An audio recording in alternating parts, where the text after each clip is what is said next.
Well, welcome to the Kuyperian Commentary Podcast. This is episode 113, and I have with me today Pastor Adam McIntosh, who's the pastor of St. David's Reformed Church in Houston, Texas. And the topic we're going to be talking about today is one that has been growing in interest for many people over the last few years. There's a trend in a lot of Reformed circles toward head coverings in worship. And so we want to talk about that today because Adam has written a series of articles for Kuyperian.com about the current head covering movement. It's something that people are interested in, and we want to talk about it. So Adam, welcome to the show. Thank you so much for having me, Rick. So I want to just start by reading the passage in 1 Corinthians chapter 11, and then I'll just have you sort of comment on it. The contention is often that 1 Corinthians 11 very clearly lays out the requirement that women wear head coverings or wives wear head coverings in worship, in church, and that it's rooted not in culture, but in creation order itself. So let me just read that, and I'll turn it over to you and let you just talk a little bit about the exegesis there, and we can go back and forth about it. Paul says, starting in verse 3, I want you to know that the head of every man is Christ, the head of woman is man, and the head of Christ is God. Every man praying or prophesying, having his head covered, dishonors his head. But every woman who prays or prophesies with her head uncovered dishonors her head. For that is one and the same as if her head was shaved. For if a woman is not covered, let her also be shorn. But if it is shameful for a woman to be shorn or shaved, let her be covered. For a man indeed ought not to cover his head, since he is the image and glory of God, but woman is the glory of man. For man is not from the woman, but woman from man, nor was man created for the woman, but woman for the man. For this reason, the woman ought to have a symbol of authority on her head because of the angels. So it sounds very much like that's just saying this is part of the created order. Because of the way men and women are created, a woman needs to have a covering for her head. What would you say about that? Well, about that specific question immediately, you're going to run into some problems pretty quickly because we don't see any command like this anywhere else in the Bible. We don't see it anywhere in the Old Covenant. Now, there are examples of people wearing head coverings, even women, or wearing veils at times, but they're never given as commands. It's just descriptive, right? There is one command in the Old Covenant for head covering, and that was for men. The priest was to wear a turban. And so that's the only commanded head covering we see in the Bible up to this point. So you have to factor that in. If this was a creational command, if this goes all the way back to Adam and Eve, let's say, right?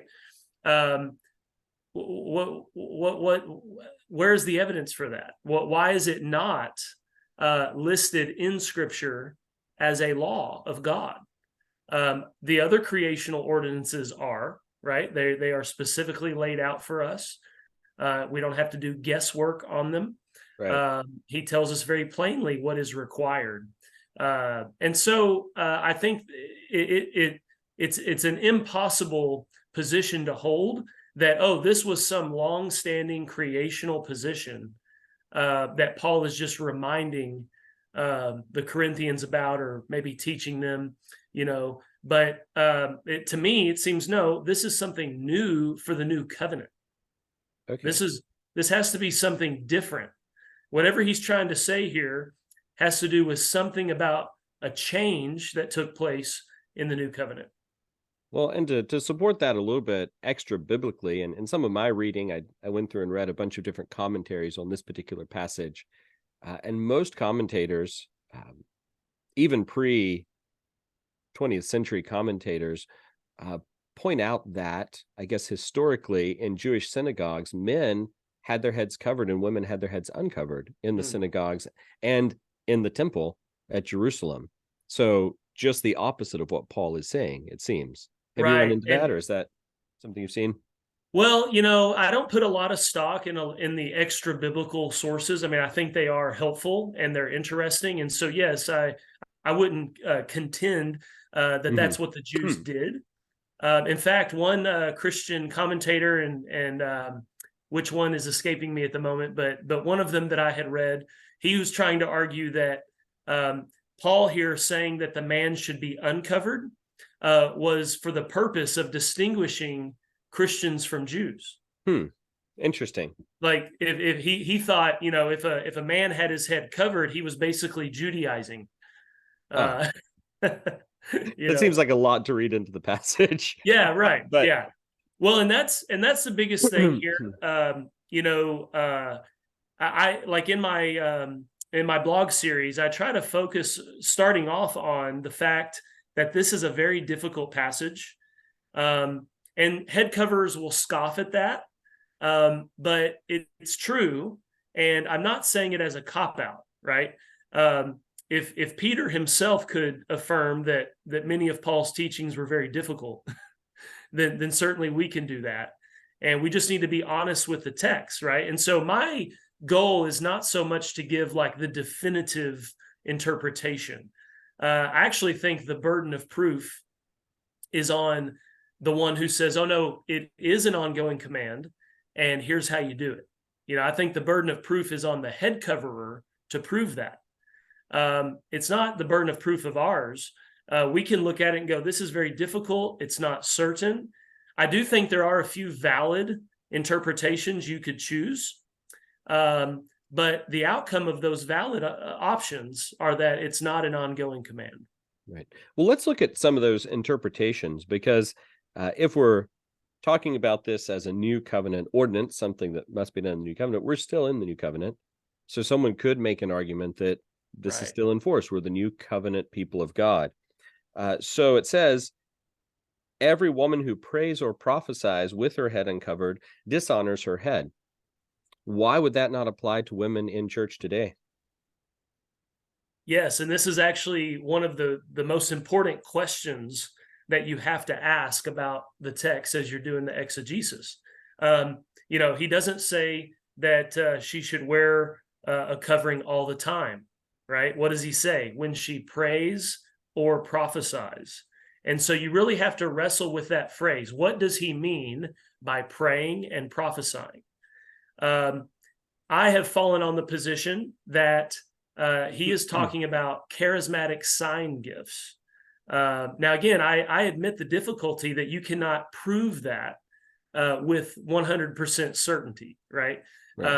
Every theory on this passage relies on outside assumptions being put in, and so I'm admitting that. But the concept of it just being regular prayer, which is what a lot of head coverers say, to me that leads to absurdity, because that would mean that the woman would have to wear the covering not just in corporate worship, but all the time. Because can't you pray anywhere? Can't you pray at any time, not just vocally, but in your mind, right? In the bed, in the shower, there's all types of scenarios where that just is absurd. And we don't have any basis to say that is something God requires from women today. And so to me, that's the first indicator that's not a biblical assumption to be assuming. And then, when you look not far ahead in 1 Corinthians, but chapters 12, 13, and 14, he really is dealing with the issue of spiritual gifts. And he then is also talking about prophesying and praying in tongues. Right. And so there's at least a very strong, exegetical case to be made that he's using this phrase as a indicator, a signifier of the charismatic gifts that were unique. There was prophecy in the Old Covenant, but we don't have any record of speaking in tongues. Right. That was new to the New Covenant. That was new, after on Pentecost and after. So that is kind of where I have leaned in my direction. And so then the question is, well, do we still believe that those charismatic gifts are ongoing today? Right? If you are a charismatic and that is your position, well, to be consistent, you probably need to keep a covering nearby for your women. Yeah. Just If in they're case, gonna, right? if they're standing up in the worship service, giving prophecies or praying in tongues. However, in our circles, broadly reformed circles, we're more on the moderately cessationist side of things, where of course God can still do whatever he wants, and he's still a supernatural God who can move. Don't want to put God in a box whatsoever. But I think it's just a fact and a reality that those types of gifts are not normative anymore for the growing and maturing church throughout the world, right? Even in the Bible, we see that these things fade away. Right. Whenever there's a new work of God, it's accompanied with signs and miracles, and then they slowly taper off.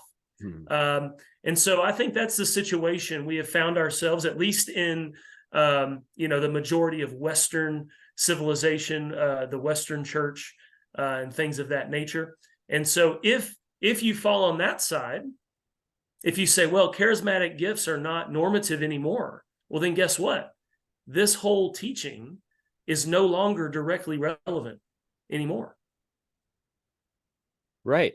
I think I'm on the same page with you as far as that goes. And even some things like, he says prays or prophesies. If the prayer is just ordinary prayer, or prophesies is redundant, he wouldn't need to say it, because women would already be wearing a head covering in church because they're going to pray. So why does he need to say or? Oh, that's a great point. Or prophesize. I hadn't thought of that. That's really good. So some of these things you see are indicating that this is something special happening, going on Bingo. in the early church.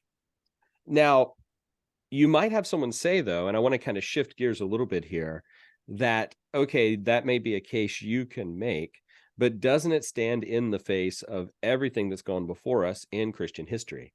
Some of us have grannies who wore hats in church, because every woman wore hats in church up until, say, the 1960s or so. And you can see pictures of women wearing various kinds of head coverings in paintings and art all the way back through. Wasn't it sort of the universal teaching of basically all Christians everywhere up until the very recent times that women ought to cover their heads in church?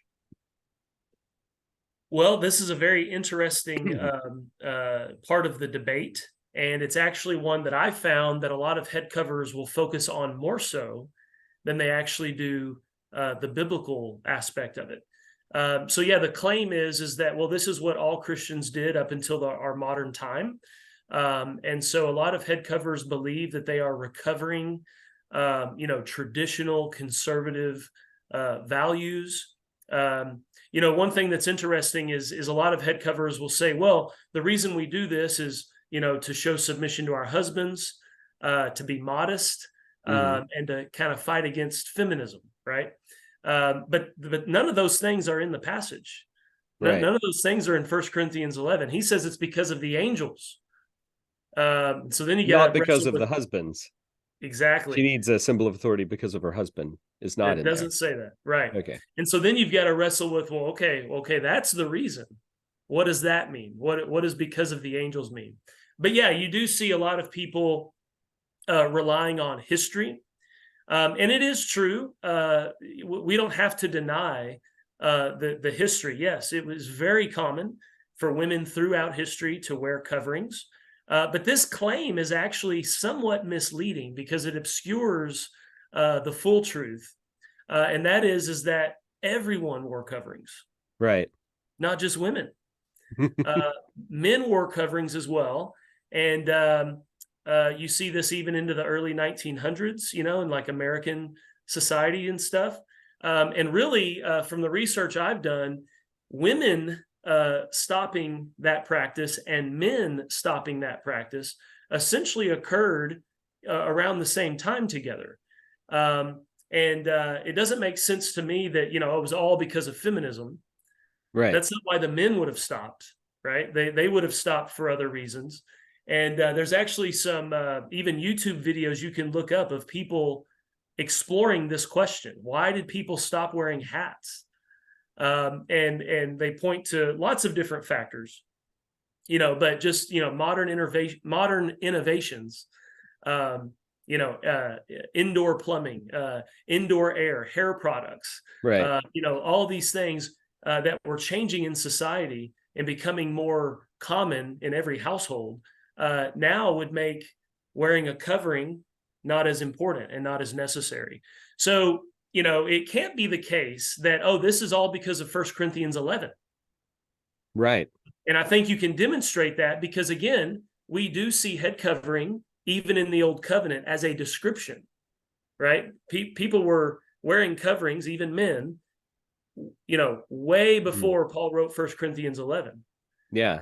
And this was a worldwide thing, not just by Jews, not just by Christians. And so it doesn't make sense to say that, oh, well, the reason this happened in society was because of Paul in 1 Corinthians 11. I do think it's the case, however, that when you're in a society that practices that, right? You're used to it. It's all you know. Well, obviously, when you read a passage like 1 Corinthians 11, what are you going to read into the passage? You're going to read in your historical context, right?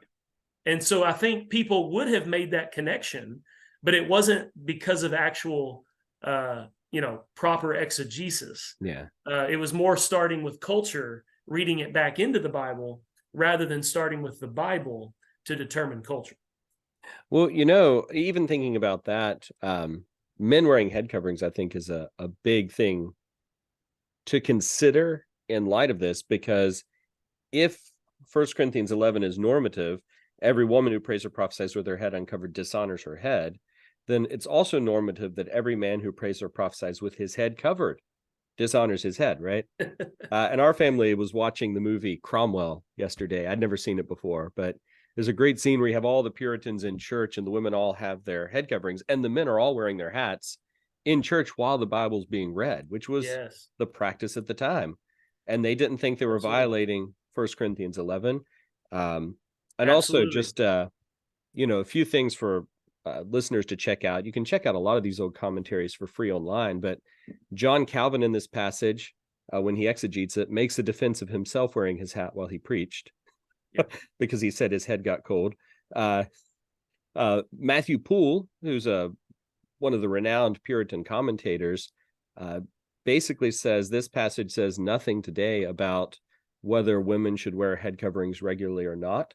You would have to find that from other passages or from culture, because you can't find the depth of that in this passage. And even Matthew Henry says, in his day, if a man were to come to church with his head uncovered, it would be a dishonor to him, because in his culture, he recognized that uncovered head is dishonor. So he's saying in Paul's time, this was a particular symbol, but in our day, it's different. So I think, people who say women have to cover, and everyone's always believed that, at least have to deal with the fact that in the past, people believed that men could cover, and that's not violating 1 Corinthians 11 at all. So. Exactly. And you bring up a great point, because this is one of the things that, as strong as the historical argument is for the head covering movement, I do think it's very important for people to realize that, at least starting in the Reformation period forward, we've got the earliest I found was Zwingli in about 1529. Even Zwingli saying that this is not, an established law for all times. Right.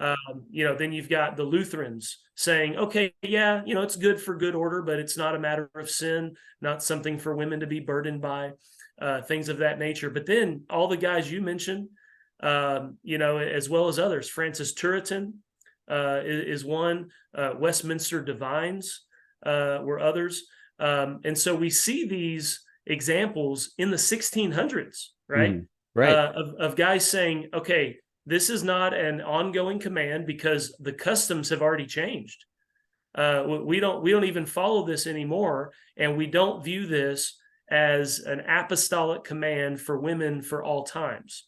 And so I don't think head coverers portray that history. At least I've not seen a balanced portrayal of that history from the head covering side.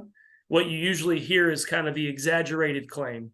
This is what everyone did, everyone believed, and actually that's not the case. Now, did some of those people still, still practice head covering for women? Sure, because it was part of the culture.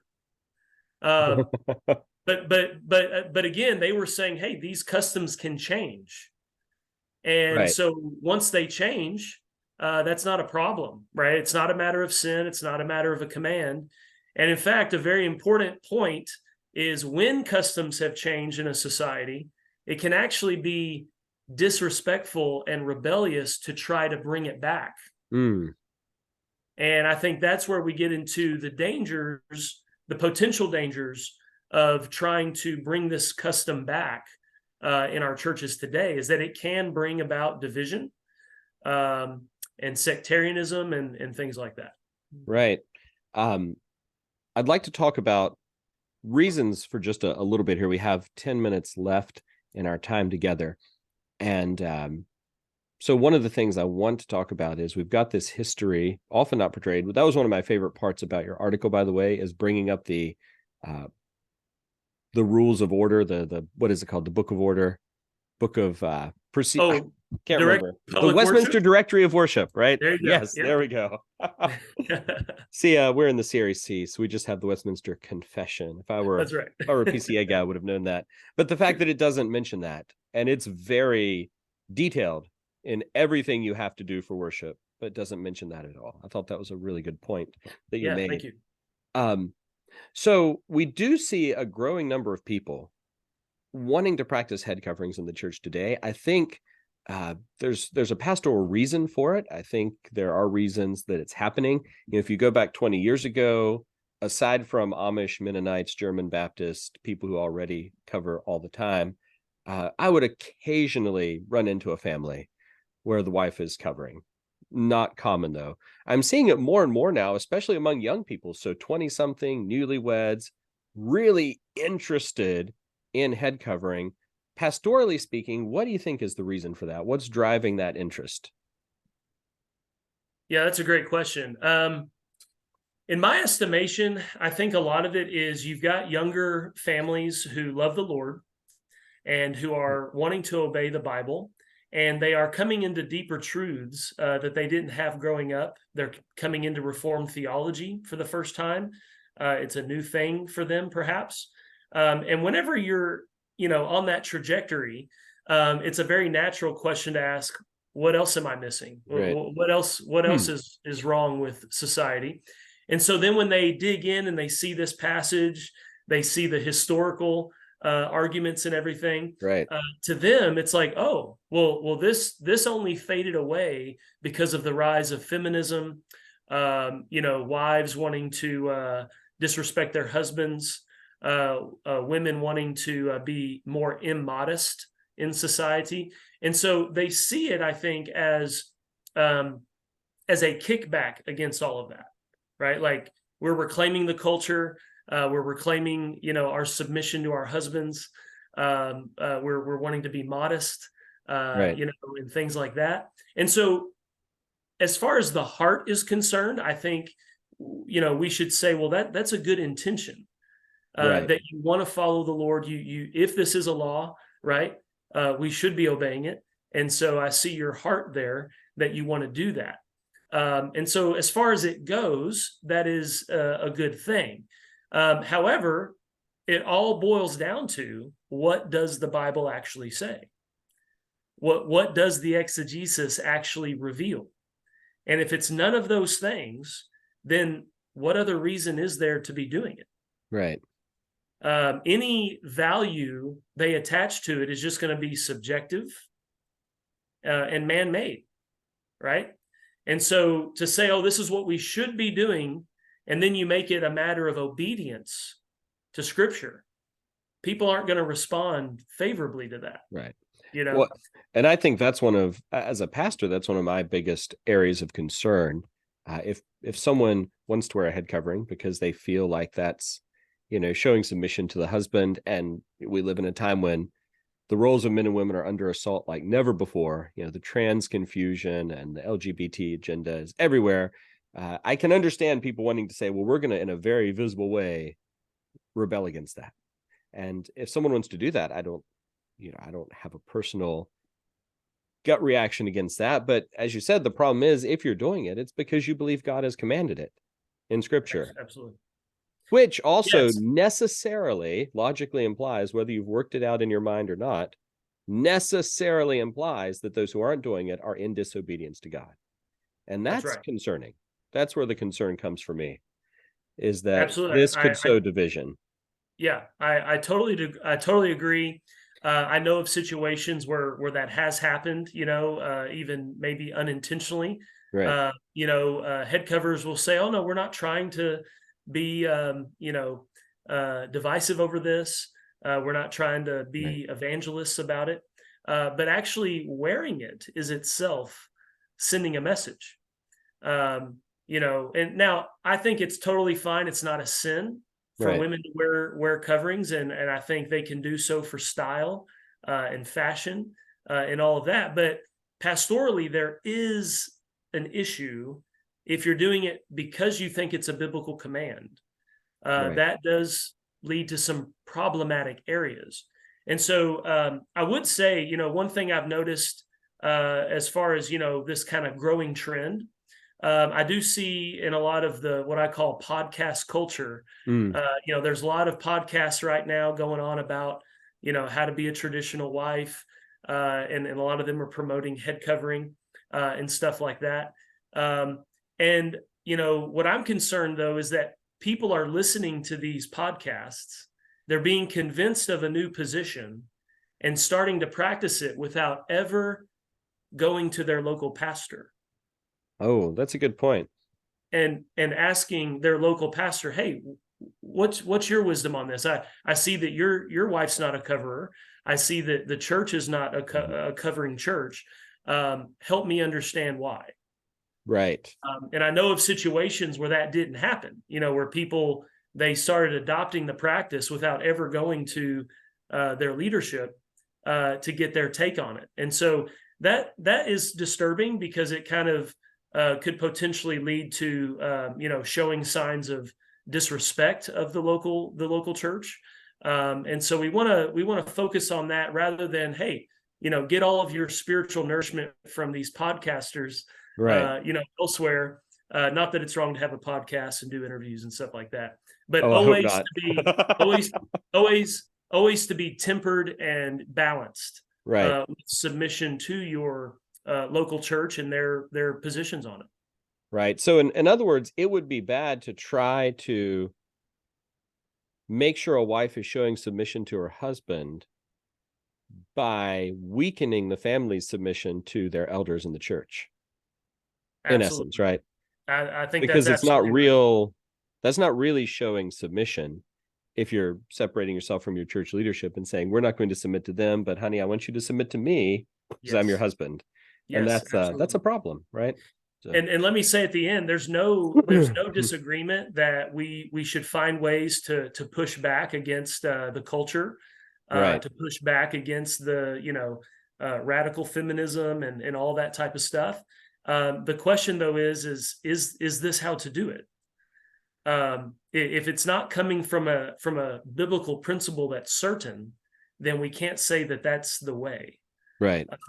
No, we kick back against it by being faithful in our churches, faithful in our families, and you don't need to wave a banner for that to be known. Live your life quietly and peaceably, and God will take care of the rest. Right. Well, Adam, thank you for your time. We're about out of time here, but I really have enjoyed this conversation. I feel like we've only sort of scratched the surface. For those of you who are listening and watching, I'm going to put the link to Adam's articles on Kuyperian.com in the description so you can read those, get a little more of the argument, go a little bit deeper. But yeah, thank you for being here, Adam. This has been fun. This has been a pleasure, Rick. Thank you so much, and blessings to you.